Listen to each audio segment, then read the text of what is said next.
आज मैं आपको एक मोटिवेशनल स्टोरी सुनाने वाली हूँ on how to deal with obstacles in your path. किसी धनवान राज्य में एक राजा था। राजा बहुत बुद्धिमान और प्रजा का ध्यान रखने वाला था। एक दिन उसने अपनी प्रजा की परीक्षा लेने की युक्ति बनाई।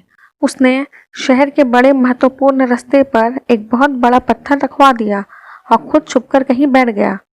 उसने देखा कि उस रास्ते से कई लोग निकल रहे हैं। लोग पत्थर के साइड से निकल जाते और राजा को कोसते जाते कि कैसा राजा है कि उसकी प्रजा को चलने में दिक्कत हो रही है। बड़ा सा पत्थर रखा है लेकिन कोई उसे हटाने वाला नहीं है।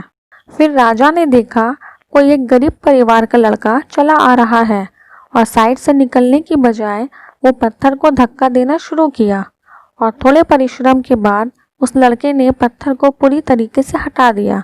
पत्थर के हट जाने पर उसी जगह पे उसे एक पोटली दिखाई दी जो सोने के सिक्कों से भरा पड़ा था और साथ ही एक लेटर मिली जो कि खुद राजा ने लिखा था। और उस लेटर में ये लिखा था कि ये उपहार उस इंसान के लिए है जिसने दूसरे के दर्द को महसूस कर प्रॉब्लम को सॉल्व किया है।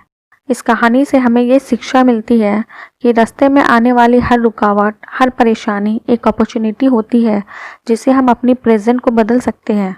आलसी लोग शिकायत करते रह जाते हैं और स्मार्ट लोग दूसरों की दर्द को महसूस कर अपनी विल पावर से इम्पॉसिबल को पॉसिबल कर जाते हैं।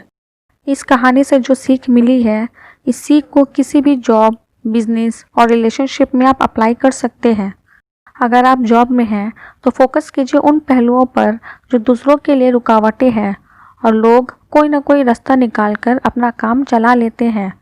जब आप उनकी रुकावटों को दूर कर दूसरों की मदद करेंगे तो आप उनकी गुड बुक्स में शामिल हो जाएंगे और मौका आने पर ये सभी लोग आपको सपोर्ट करेंगे।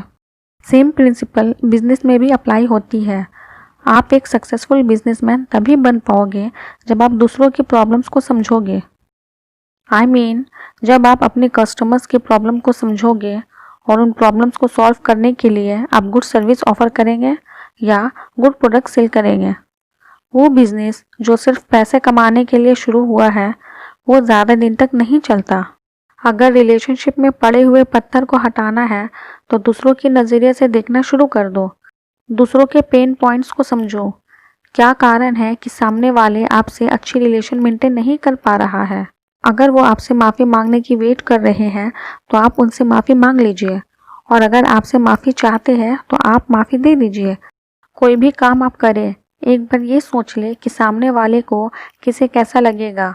बस आपका सारा काम वहीं बन जाएगा और फिर आप किसी से भी स्ट्रॉन्ग रिलेशनशिप कर पाएंगे।